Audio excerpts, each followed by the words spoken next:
mapagpalang araw po sa ating lahat. Ako po si Jonella Bianca de Aguilar at ito po ang aking Day 207 devotion para sa ating 365 daily devotion na pinamagatang Bakit ang Espiritu ay dumating noong Pentecost. Ang topic natin ngayon ay Pentecost. Sabi po dito yung concept na Pentecost was a Jewish feast celebrated 50 days after Passover, originally making the first fruits of the harvest, but following the ascension of Jesus, Pentecost became the day of became the day the Holy Spirit was poured out in new covenant fullness and power of the disciples. Sa Acts chapter 2, this event marked a dramatic turning point in redemptive history, transitioning from the old covenant work of the Spirit to his new covenant ministry. Pentecost was the Spirit's empowering of the church for witness, mission, and transformation. What was once promised was now fulfilled, God dwelling with His people, not just among them. At ang Bible verse po matagpuan sa Acts chapter 2 verses 1 to 4. Sabi po dito, when the day of Pentecost came, they were all together in one place. Suddenly, a sound like the blowing of a violent wind came from heaven and filled the whole house where they were sitting.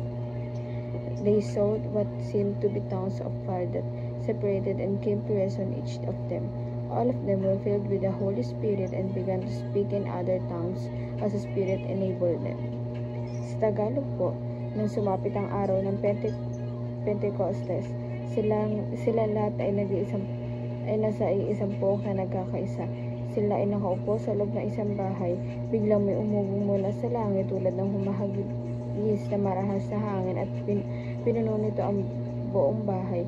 May nagpakita sa kanila na nagkakabahaging mga dila tulad ng apoy, at ito ay lumapag sa bawat isa sa kanila, at silang lahat ay napuspos ng banal na Espiritu at nagsimula magsalita sa ibang mga wika ayon sa ibinigay ng Espiritu sa kanila na kanilang sasabihin.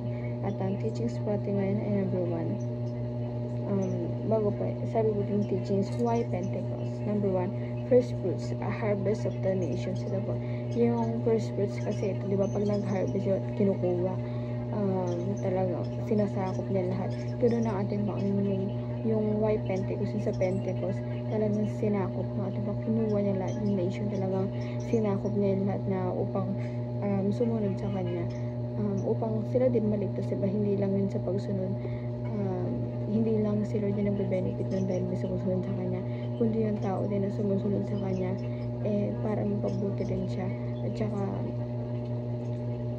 para nasa mabuti siyang kalagayan. And number 2 po, law. God's Spirit hidden in our hearts. Ito po, yung law ng ating Panginoon talaga nakaukit na sa mga puso ng bawat isa sa atin. Talagang hindi na yun mawawala pa. Kahit siguro hindi ka followers ng ating Panginoon, may nakaukit pa rin sa puso mo na talagang hindi mo lang siya, kasi hindi mo pa siya kilala, diba? Parang hindi mo siya alam na meron pa ng ganun. Pero tayo mga believers sa atin, alam natin sa puso natin may nakaukit dito yung spirit ng ating Panginoon, yung law na tinatawag. And number 3 po, temple. The church is God's dwelling place. Yung dati kasi, diba, hindi pa yung church talaga. Yung pinaka-church ng temple lang. Yung church kasi, which is tayo, yung nagbubuo, yung mga tao, hindi yung haligi, hindi yung poste, kundi yung mga tao na nagbumubuo sa church. Yun tayo yun. And application naman po, paano natin ito ma-apply sa ating buhay. Number 1, live a clean life as God's spiritual house. Ito po, mabuhay doon tayo na, kasi diba yung spiritual house ng ating mga talagang malinis, talagang payapa at ligtas. Kaya ganun, mamuhay daw po tayo ng ganun, na although syempre alam natin yung buhay naman natin dito magulo, maraming hindi magagandang bagay na nangyayari, pero ano pa rin natin na i-apply natin sa ating sarili na mamuhay tayo sa katulad ng spiritual house na ating Panginoon. And number 2 po, devote your heart to loving God. Ito po, i-devote mo po, i-ano talaga ito ng puso natin, parang ibigay, parang i-alay natin yung puso natin sa ating mapagmahal na Panginoon. Di ba kung paano tayo inibig, ganoon din natin siya ibigin. And lastly po, join in the harvest of the nations. Ito po, makasama tayo sa pag-harvest na ating Panginoon. Kailangan magpa-harvest din tayo sa Kanya.